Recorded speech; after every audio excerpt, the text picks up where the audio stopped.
Yes, it does, and I think what it says to me is like that elitism is real. There's this kind of like, look, I recognise economic elitism and I recognise privilege. I live a pretty privileged life myself. There's no question about that.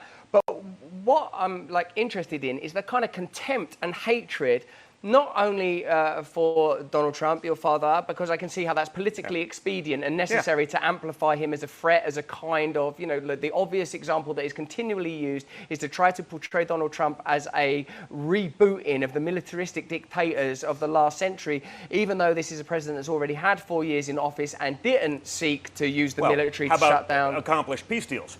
Right.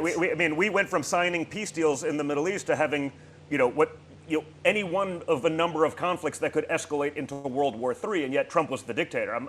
You can't. It's hard to reconcile that. I mean, the level of mental gymnastics to try to even understand the narrative of today's left is really getting complicated. It's very hard.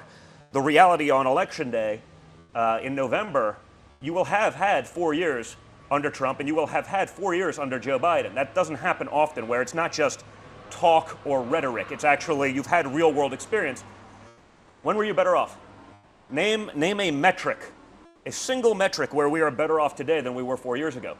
The adults were back in charge, but they took back in charge and they withdrew from Afghanistan, and Americans are killed for the first time in 18 months in a conflict zone. And rather than taking accountability or acknowledging stupidity or what, we have our Secretary of State, the adults who are back in charge, gets on a world stage and before Congress and says he's shocked and dismayed, and I quote, that the Taliban did not install a more diverse and inclusive government. I'm saying, I don't know, guys. Like, if you want to be dismayed, fine.